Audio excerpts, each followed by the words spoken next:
Welcome back to part 2 of our conversation with Mike Hogan from Hagan Skis North America. If you haven't listened to part 1 yet, I highly recommend going back. We talked about building a brand in a niche industry, balancing pricing with sustainability, and the importance of retail partnerships. In this episode, we're diving even deeper.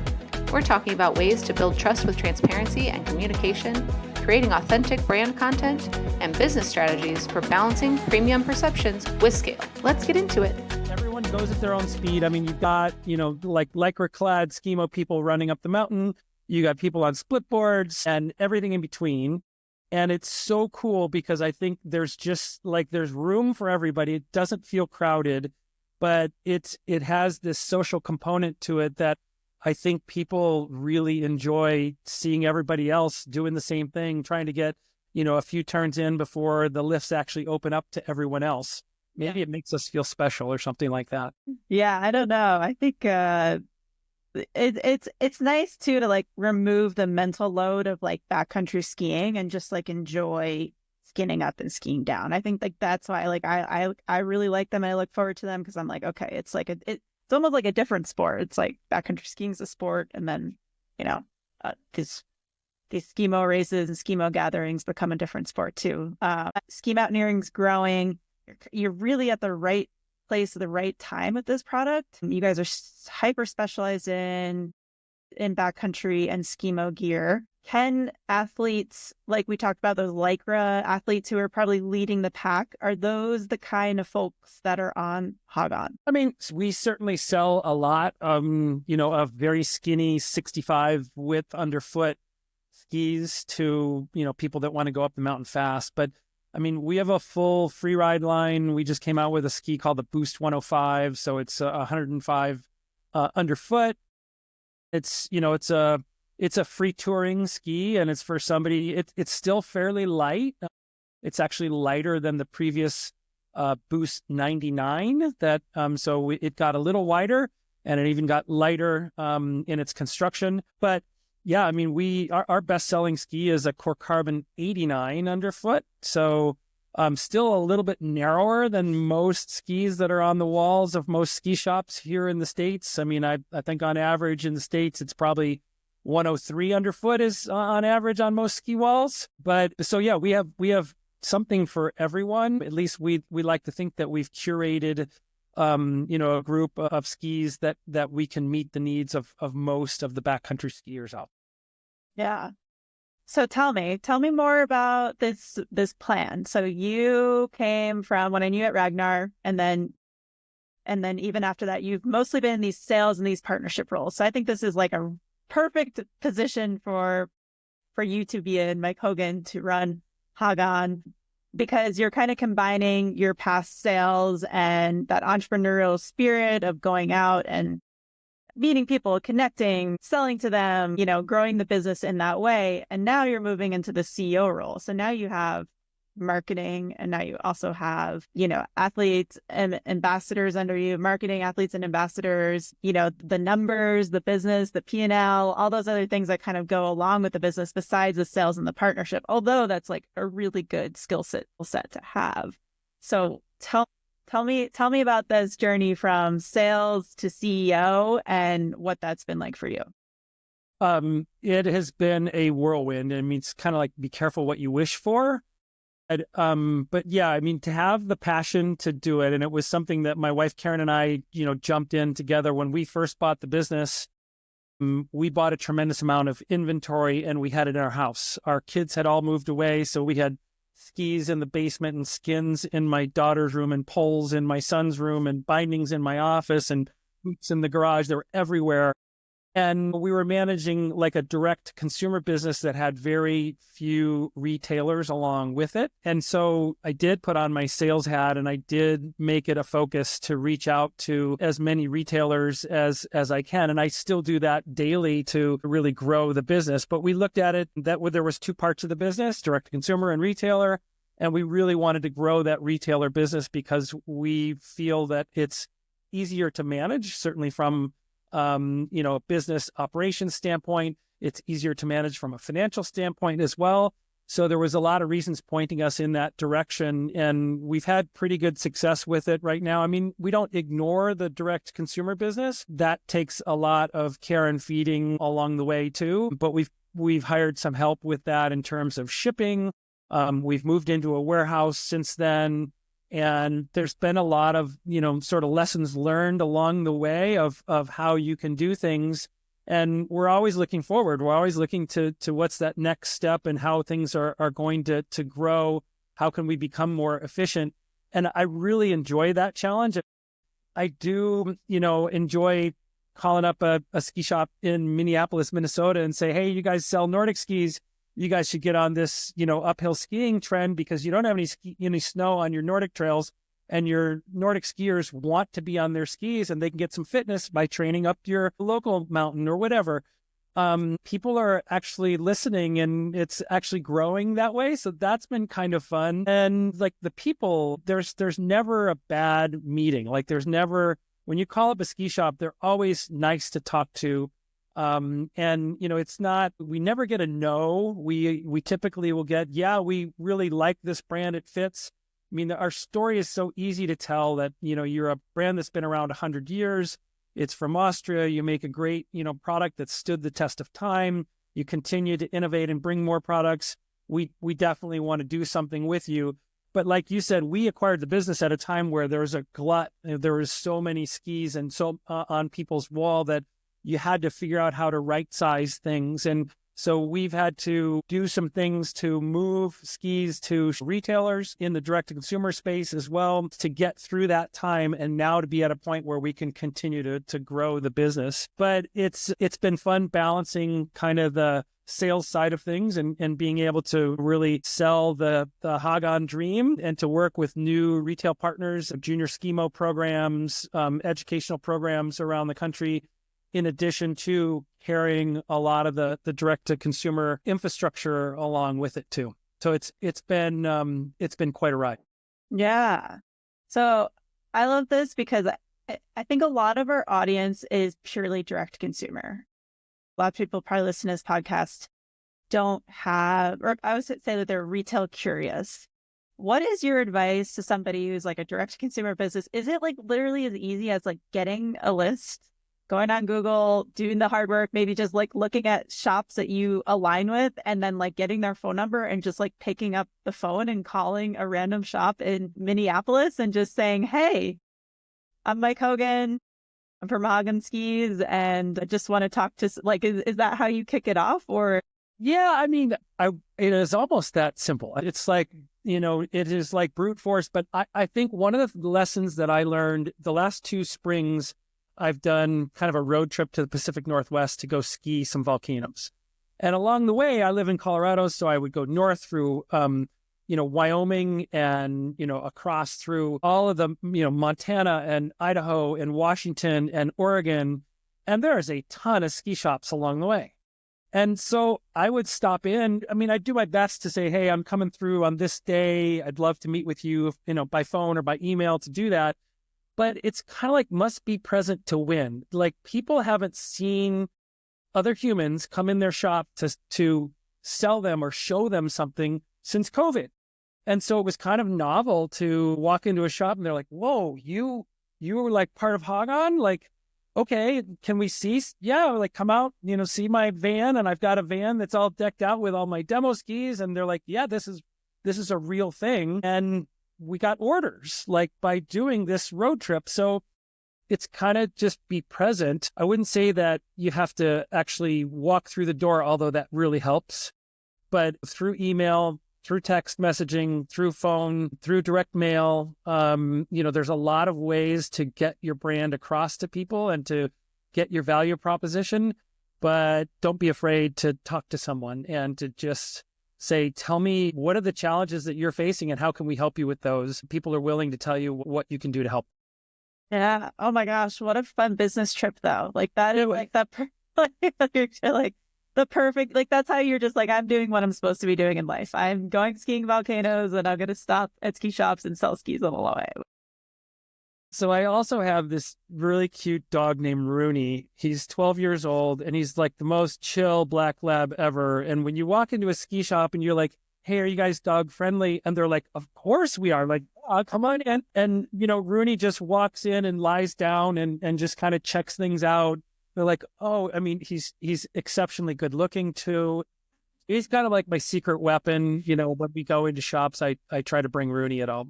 And does he ski volcanoes with you? He doesn't ski in volcanoes anymore. I was dropping Rooney off. My mother-in-law lives in Bainbridge Island, Washington. So Karen's mom lives out there. And so we're able to kind of base out of Bainbridge Island and do different adventures out of there. I ski with my dog a lot. That's why I'm asking. But mine's like a husky breed and he's only 5. So he's got just tons of energy. He could go ski. He could go ski some volcanoes probably, but... Cool. Rooney's definitely slowed down. He's definitely skied a lot with us, but not so much anymore. Well, so you're making it all look really easy, and I know it's not, but tell me some of the bigger challenges that you've had kind of transitioning into this new chapter of your life. Without throwing anybody too far under the bus, we, Hagan, have been blacklisted by certain ski shops around for, I don't know, sins that we may have committed in the past. I think the brand was one of the first ones to go direct consumer. I mean, if you look at all the backcountry brands right now, you can buy direct consumer from any brand you can think of right now, whether it's direct to consumer or through a pro site. So I think Hagan was one of the first to do so and sort of upended the traditional brick and mortar retail model. So kind of having to patch up those relationships has been a big part of what I've had to deal with. And again, it's kind of attacking it straight on and just saying, hey, how come you guys don't order skis from us? Like, we used to be friends and used to sell a lot of your skis. And we were one of the first backcountry brands that you had in your shop back before backcountry skiing was a thing or even cool. Why aren't we now? And so there was some things that happened along the way. And people got pissed and decided to, order from somebody else. And so I think rebuilding that trust, rebuilding that balance, and rebuilding a model that is acceptable and works well for all parties involved. I mean, from the manufacturer to the, distributor to the retailer to the consumer, to make sure that that it works for everyone involved is a huge challenge. I don't think it's solved yet. I think we're still working on it, but I think we've had pockets of success where we can point to some shops that have really had a good success, particularly with our brand, but also with other backcountry brands too. So that's exciting to me. So I guess that's probably the biggest challenge that I've had to spend way more time on than I thought I would have to. Interesting. So I think I feel like it's probably one of those things that unless you really understand the ski industry, maybe like I said, maybe the bike industry is super similar, but the ski industry is it's so sensitive with that. And so you mentioned it earlier, but what are some of the things that you're doing? You said you hold the price, right? So you won't undercut your retailers on your direct to consumer site. You don't want to just run a flash sale and, then suddenly somebody who is going to buy from the local ski shop goes to the site, right? And is that beyond that? Are there other things that you're doing or that you could do or people should be aware of to make that relationship work for everybody? I think the most important thing that you highlight is communicating, is no surprises. So we have a Hagan Ski Mountaineering retail sales agreement and terms and conditions that we sign with every retailer. So it's really straightforward on the level of discounting that they can offer when somebody walks in off the street based upon what date, the time of the year in the season, and when they can discount more throughout as the season progresses, even to go so far as, what you can do on Black Friday and Cyber Monday to extend special discounting permissions throughout. So everybody is on the same playing field. So again, there's no surprises, but I think just communicating that and giving some flexibility when we need to for specific retailers, it's really important just to have that communication. As the distributor, as the direct to consumer brand, you have to take the moral high ground at all times, and we can't. If someone's out here doing a sale, we can't do a sale. I mean, I just heard of a pop-up sale at a bike shop of a backcountry ski brand that was doing 60% off skis, under the auspices of being an online sale because it was a pop-up shop at somebody else's, cycling, related shop. And, it was bad for everybody involved, us, and we weren't included in it, but, it was just like, it puts a bad taste in people's mouth when things like that are happening. So we have to take the high ground and really stick to those terms and conditions to the T, and make sure that whenever anything is changed, it's communicated clearly so no one has any surprises. And I think people get along and tend to have better success with everything when they know what's happening. Yeah. Yeah. So what are some strategies that you've been able to implement to bring more people into this Hagan family? So I know you guys have like a pretty baller ambassador athlete team. Your Instagram is amazing. If you guys are not following Hagan, definitely go give them a follow. Yeah. What are some other things that you guys are doing just to bring awareness to awesomeness? I appreciate you. Our Hagan athletes or ambassadors have been really great. Like, they're selected around the country. We try to pair them with a retail shop. So we try to get somebody that is tied to one of our shops. So again, just trying to make that connection to the retail shop to get that lift for the shop, to get that lift for the brand, and to get, a boost in content from them as well. I've hired some really good, passionate people. We have an intern at Western Colorado University who's a passionate skimo guy. His name's Jack Breesley. Jack does our Instagram. Simon Zink is a professional Nordic skier in Bozeman, Montana. Simon's really good with our Shopify. He's great at writing content as well. He's a Nordic skier, and I think that there are a lot of sort of Nordic curious type of people. So he's been able to generate a lot of great content, on his own. And then we try to really partner with Hagan Austria. So we try to match their international calendar and translate everything from German to English. And so we try to leverage one another's content whenever we can to give it more of a worldwide sort of lift if we can. But those have been successful so far. And, we're trying to, again, kind of up our game on that and doing more, direct email, doing more social content, a lot more blog. But I think, like you had mentioned earlier, it's just, how do you get people involved is really just share, kind of what's going on, best practices, tips and tricks. Backcountry skiing has a lot of barriers to entry. And I mean, some very smart people that have a lot of good experience call me with like questions. I'm like, you really don't know the answer to this question? Like, it's a simple, like, how does a binding work? Or a simple, like, how does a skin attach to a ski? Or how do you fix something that's broken in the field? So just sharing that knowledge and just sharing those experiences, I think is really going to help grow the sport. I think the Olympics attention is going to grow the sport despite it being a little bit whitewashed. I still think it's going to be good. And I think just being involved in a lot of the social stuff. So here, being involved in these community uphill Fridays, getting our ambassadors and athletes to also be involved in their local community uphill events that are happening.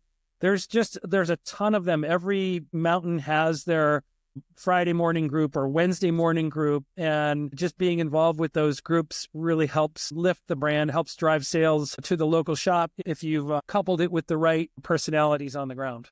Yeah. Yeah. I love that. So you mentioned that you're selling about 20,000 skis a year, right?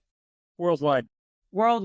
Okay. So it's like skiing, and then it's like backcountry skiing, and then it's like a small little sliver of that. I love it. But is the goal? I mean, I think that there's something about being super niche too, and kind of having that like premier aesthetic. Is that like part of the goal for the brand?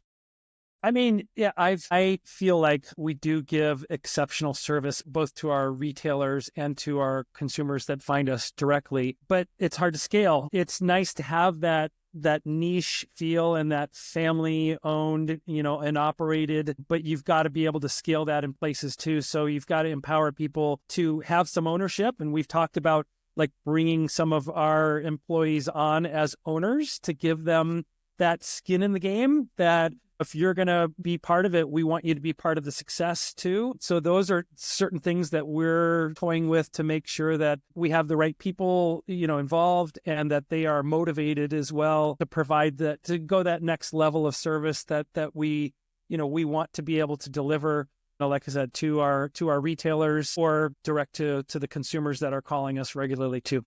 Yeah, I know it's so tricky because I feel like even when me and you went skiing and you had Hagan skis, like back, I don't know, that was probably 10 years ago now.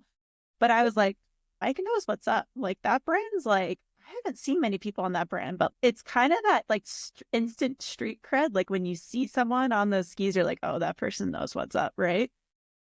But then it's like, then you don't want to get too big because then you kind of lose that. I don't know. So I always find that so fascinating about like brands, especially in outdoor sports and these niche kind of sports that are just mean so much to so many people. Is like it's part of who they are when they put on that pair of skis on their feet, right? But then like, how do you not sell out?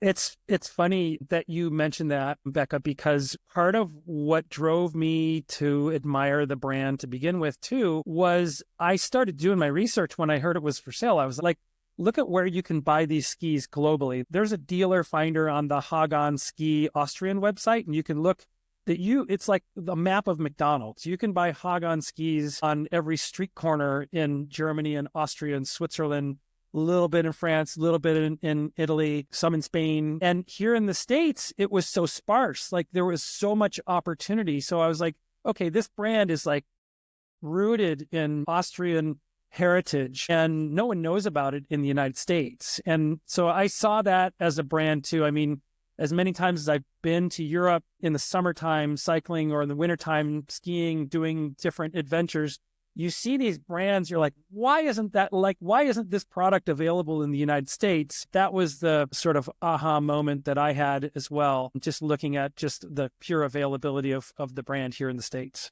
Yeah. Yeah, I know. I think it's so cool. I didn't even know you could just buy a ski brand. How did you just buy a ski brand? I think it's so cool. So yeah, this is the Operate Business Podcast. We're having cool conversations. We're kind of, me and Mike didn't ski today. We're meeting online, but it's all about kicking back and kind of reflecting on that journey. So I did want to ask you, you've had such a cool career in your life of all the stuff that you've done. And I feel like you are just at this culmination point of everything, having a awesome family that skis and being a passionate skier yourself and Nordic skiing. And then, like we've talked about in the pod and everything I know about you is just, skiing and outdoor sports have been such a big, important part of who you are. And now you get to own this and market this and sell this. So my question is, kind of looking back on this journey, is there anything, that you're maybe most proud of? The one thing that drives me, and you hit on it, is my family. So I have my wife, Karen. I have 3 kids, 29, 27, and 25. They're all super active runners, cyclists, skiers.